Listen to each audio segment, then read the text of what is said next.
بسم اللہ الرحمن الرحیم۔ شروع اللہ کے نام سے جو بڑا مہربان نہایت رحم کرنے والا ہے۔ حضرت سلیمان علیہ السلام اللہ کے عظیم انبیاء میں سے تھے جنہیں اللہ نے نبوت کے ساتھ ساتھ بے پناہ حکمت، علم اور اختیار عطا فرمایا تھا۔ ان کی سب سے نمایاں خصوصیات ان کے پاس جنات اور ہواؤں پر حکمرانی تھی۔ حضرت سلیمان علیہ السلام کا ذکر قرآن مجید میں کئی مقامات پر آیا ہے اور ان کے واقعات سے ہمیں حکمت و عبرت کے کئی درس ملتے ہیں۔ حضرت سلیمان علیہ السلام حضرت داؤد علیہ السلام کے بیٹے تھے اور اللہ نے انہیں ان کے والد کی وفات کے بعد نبوت عطا فرمائی۔ قرآن میں اس کا ذکر اس انداز میں آیا ہے کہ اللہ نے انہیں بہت سی غیر معمولی طاقتیں عطا فرمائی جن میں ہوا، جانوروں اور جنات پر حکمرانی شامل ہے۔ قرآن مجید میں سورۃ النمل میں اللہ تعالیٰ فرماتا ہے، اور داؤد کو اور سلیمان کو ہم نے علم دیا، اور دونوں نے کہا کہ سب تعریف اللہ کے لیے ہے جس نے ہمیں اپنے بہت سے مومن بندوں پر فضیلت عطا فرمائی۔ اللہ تعالیٰ نے حضرت سلیمان علیہ السلام کو جنات پر ایسی طاقت عطا کی تھی کہ وہ جنات ان کے حکم کے تابع تھے اور ان کے حکم کے بغیر کوئی کام نہیں کر سکتے تھے۔ وہ بڑے بڑے تعمیراتی کام، نقش نگار اور دوسرے مشکل کام حضرت سلیمان علیہ السلام کے حکم سے انجام دیتے تھے۔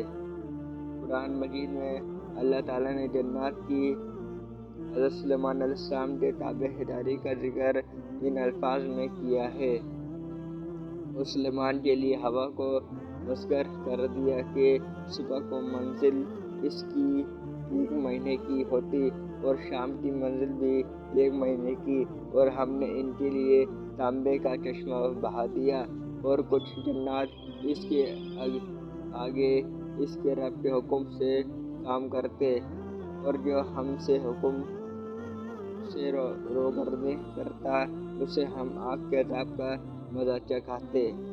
حضرت سلیمان علیہ السلام کے حکم پر جنات مختلف قسم کے کام کرتے تھے، جیسے بلند عمارتوں کی تعمیر، مساجد اور دیگر عمارتوں کی نقش و نگار، تانبے اور دوسرے دیہاتوں کا کام، اور مختلف قسم کے ہنرمندی کے کام۔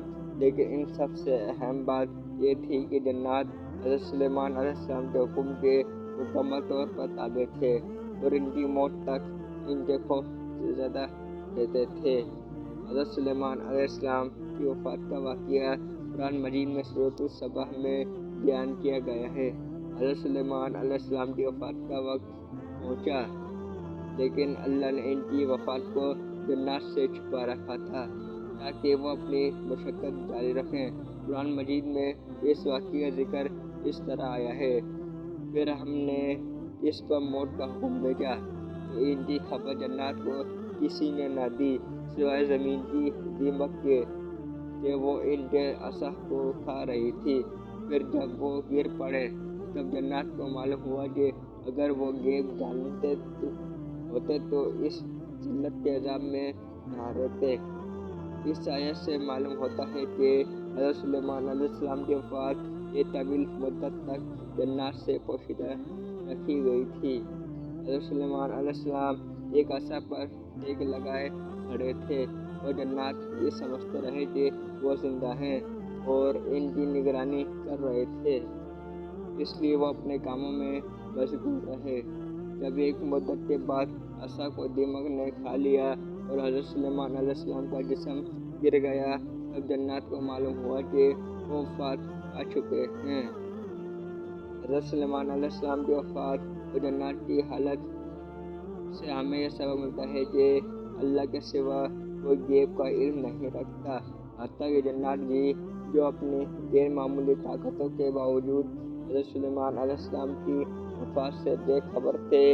یہ واقعہ اس بات کی یاد دہانی ہے کہ اللہ تعالیٰ کی قدرت اور علم کے سامنے سب کچھ عاجز ہے۔ اس واقعے سے ہمیں یہ سبق ملتا ہے کہ کسی کی عظمت، اختیار یا قربانی بھی اللہ کی مرضی اور حکم کے بغیر قائم نہیں رہ سکتی۔ حضرت سلیمان علیہ السلام کی زندگی اور ان کی قربانی کا عظیم نمونہ ہمیں اس بات کا احساس دلاتا ہے کہ اللہ تعالیٰ اپنے بندوں کو جو بھی نعمت عطا فرماتا ہے وہ آزمائش کا ذریعہ بھی ہو سکتی ہیں۔ حضرت سلیمان علیہ السلام کی زندگی کا ایک اور پہلو ان کا حکم اور انصاف تھا۔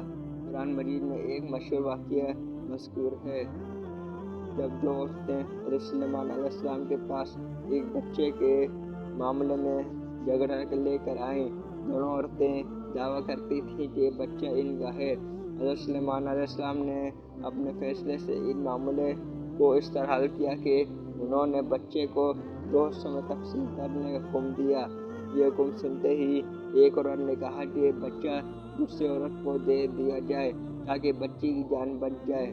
حضرت سلیمان علیہ السلام نے اس عورت کو بچے کی حقیقی ماں قرار دیا کیونکہ وہ اپنے بچے کی جان بچانا چاہتی تھیں۔ حضرت سلیمان علیہ السلام کی زندگی کا ایک اور اہم پہلو ان کا اللہ پر کامل اعتماد تھا۔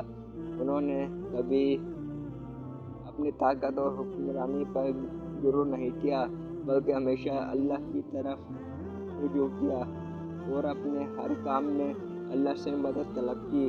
قرآن مجید میں ان کی ایک دعا مذکور ہے: اے میرے رب، مجھے توفیق دے کہ میں تیری ان نعمتوں کا شکر ادا کروں جو تو نے مجھ پر اور میرے والدین پر کی۔ اے میرے رب، مجھے توفیق دے کہ میں تیری ان نعمتوں کا شکر ادا کروں جو تو نے مجھ پر اور میرے والدین پر کی، اور یہ کہ میں ایسے نیک اعمال کروں جن سے تو راضی ہو، اور مجھے اپنی رحمت سے اپنے نیک بندوں میں شامل فرما۔ یہ دعا ہمیں سکھاتی ہے کہ اللہ کی نعمتوں کا شکر ادا کرنا اور اس کی رضا کے مطابق زندگی گزارنا کتنا اہم ہے۔ حضرت سلیمان علیہ السلام کی وفات و جنات کا ان سے خوف ایک اہم سبق ہے جو ہمیں اللہ کی قدرت اور حکمت کی طرف متوجہ کرتا ہے۔ یہ واقعہ اس بات کی یاد دہانی ہے کہ دنیا کی ہر چیز اللہ کے حکم کے تابع ہے اور کوئی بھی طاقت بااختیار اللہ کے علم اور حکمت کے بغیر کچھ نہیں کر سکتا۔